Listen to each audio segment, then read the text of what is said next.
sonho, determinação, esforço, sacrifício. Essas palavras, de certo, fizeram parte da vida dos precursores da aviação. Leonardo da Vinci, Bartolomeu de Gusmão, Otto Lilienthal, irmãos Wright e Santos Dumont, entre muitos outros, nelas encontraram inspiração para alimentar o seu desejo de voar. O seu anseio, o mesmo de muitos de nós. Experimentar a sensação e liberdade e a leveza do voo dos pássaros. Se para eles a curiosidade não fosse irresistível e a persistência sistemática, não haveria hoje aeronaves nem fluxo aéreo, nem regras de voo ou indústria aeronáutica, e nem tampouco haveria controle de tráfego aéreo. O Fábio no Controle apresentará a você um breve histórico deste serviço essencial à segurança dos voos, explicará suas regras e o papel dos órgãos responsáveis por sua execução, abordará o serviço realizado nos órgãos de controle e as tecnologias que farão parte do seu universo no futuro. E não se poderia contar a história do controle de tráfego aéreo sem passar, ainda que brevemente, pela história da aviação. Esse será o tema do nosso programa de hoje. Então, bem-vindo a bordo e boa viagem! Com o primeiro voo manobrado do mais pesado que o ar, impulsionado por meios próprios, deixava um compatriota um dos maiores legados para a humanidade: o avião. Ao contrário do que gostaria seu inventor, a indústria aeronáutica nascente se confundiria com a indústria da guerra. O primeiro conflito mundial passava a assolar inúmeras nações, e quem melhor dominasse as técnicas de projetar e construir aeronaves poderia ter nas mãos o destino do mundo. O afã por modelos cada vez mais eficientes e letais em combate anteciparia o domínio das técnicas de voar. Com o fim da Primeira Guerra, as atenções se voltaram para as potencialidades práticas e econômicas do avião. Nos Estados Unidos e Europa, começavam os voos regulares com transporte de cargas diversas, desde simples correspondências a pequenas encomendas. Surgia aí o correio aéreo no mundo. De início, os voos aconteciam durante o dia, em contato visual com o terreno. A topografia e construções feitas pelo homem serviam de referências para a navegação dos pilotos. Mas com o crescimento da demanda, as empresas de transporte passariam a realizar também voos noturnos.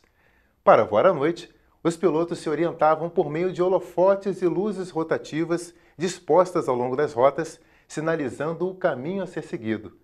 Logo depois, em vez das luzes, os auxílios rádio, equipamentos que emitiam sinais recebidos por instrumentos a bordo, passariam a viabilizar a navegação das aeronaves. Como seus sinais podiam ser captados a grandes distâncias, esses transmissores dispensavam a navegação visual ponto a ponto e podiam ser dispostos em bem menor número do que as lâmpadas, viabilizando economicamente a proliferação dos trajetos noturnos de médio e de longo alcance. Enquanto o traslado aéreo de cargas se consolidava como um meio cada vez mais rápido e seguro de transporte, novos modelos de aeronaves, projetados especificamente para acomodar passageiros, começavam a ganhar espaço. Em pouco tempo, os terminais de partida e chegada dos voos, hoje os aeroportos, passaram a ficar congestionados. No ar, o tráfego aéreo, principalmente em torno desses terminais, se adensava desordenadamente nos horários de maior movimento. A separação entre as aeronaves ainda era feita pelos pilotos, por meio do contato e acompanhamento visual do seu deslocamento. Mas essa grande concentração de aeronaves começava a elevar os riscos de colisão. Aos poucos se tornava evidente a necessidade de algum tipo de controle sobre o tráfego aéreo em franca expansão, por meio de uma ação coordenada que permitisse o ordenamento do fluxo de aeronaves, garantindo maior fluidez e, principalmente, maior segurança aos voos. As iniciativas de orientação do fluxo aéreo já praticadas à época eram bastante rudimentares e limitadas. Nos aeroportos de então, por exemplo, para sinalizar pista livre ou a necessidade de arremetida, agitavam-se bandeiras de diferentes cores. Logo seriam introduzidas a biruta para indicação do vento e a pistola de sinais luminosos. Mais tarde, ao longo das rotas, foram montadas estações em terra equipadas com quadros, mapas, teletipos que recebiam, projetavam e transmitiam informações das aeronaves em voo sem muita exatidão, contribuindo da maneira possível com a logística em solo no local de destino.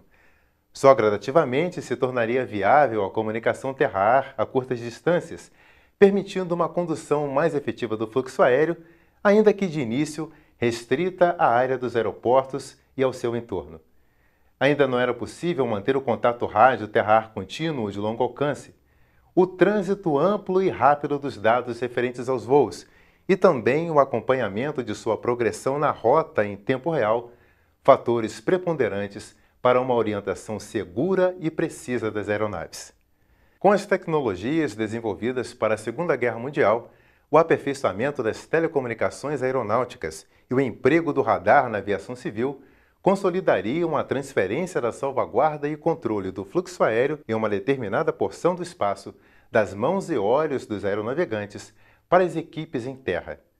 Alcançados os meios de monitoramento do espaço aéreo, faltava ainda um conjunto de regras único, que suplantasse barreiras culturais e linguísticas e atendesse a diferentes capacidades instaladas de infraestrutura. Surge assim, em 1944, a Organização de Aviação Civil Internacional, OACI, uma agência das Nações Unidas destinada a promover o desenvolvimento seguro e ordenado da aviação em todo o mundo, estabelecendo padrões e regras uniformes necessários à segurança, eficiência e regularidade das operações aéreas. Hoje, a OACI conta com 191 países membros e o Brasil, um de seus signatários, passou a adotar as diretrizes por ela preconizadas. Estavam, assim, firmadas as bases para a implantação e disseminação do controle de tráfego aéreo nos moldes em que o conhecemos hoje.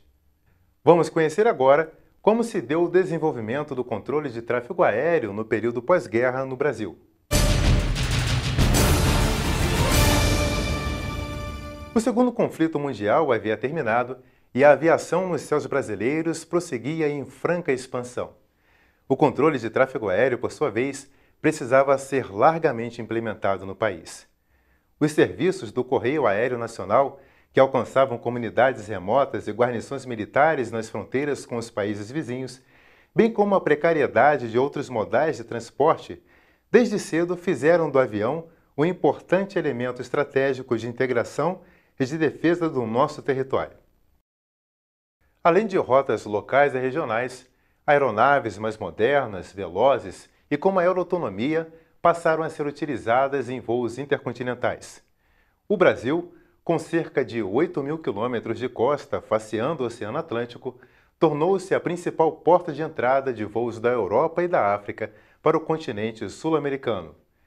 Como em quase todo o mundo, a ausência de agências governamentais voltada para a gestão e regulação desse novo mercado ainda levava as companhias aéreas a se cotizarem para o aparelhamento e operação de estações de apoio a seus voos, nas rotas e aeroportos de interesse.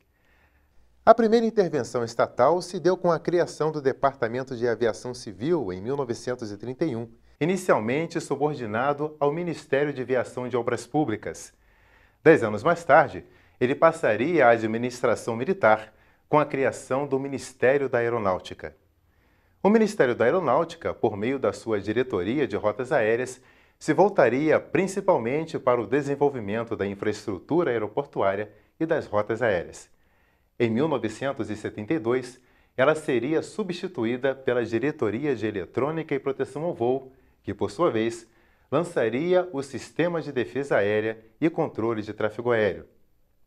Esse sistema colocaria em prática o conceito de integração da defesa e vigilância do espaço aéreo brasileiro a partir da criação dos Centros Integrados de Defesa Aérea e Controle de Tráfego Aéreo, mais conhecidos como SINDACTA. Especificamente para a vigilância e defesa da Amazônia brasileira, foi criado em 1997 o CIVAM, Sistema de Vigilância da Amazônia. E, finalmente, em 2001, a Diretoria de Eletrônica daria lugar ao Departamento de Controle do Espaço Aéreo, o DECEA. Este lançaria o Sistema de Controle do Espaço Aéreo Brasileiro, que teria por foco a implantação de cobertura radar em todo o território nacional e a busca por autonomia tecnológica em suas áreas de atuação, viabilizando não só o ordenamento do fluxo de aeronaves, mas igualmente o controle do nosso espaço aéreo.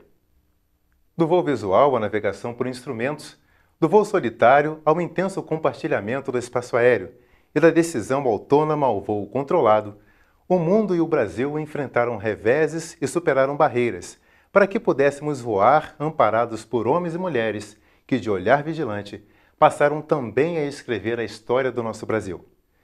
No próximo episódio, você irá conhecer a estruturação do espaço aéreo e dos serviços de tráfego aéreo, bem como a infraestrutura e atividades afins destinadas a viabilizá-los. Se você gostou do programa de hoje e deseja saber mais sobre o conteúdo nele apresentado, envie um e-mail para fabtv@fab.mil.br. O Fábio no Controle fica por aqui. Esperamos você em nosso próximo episódio. Até lá!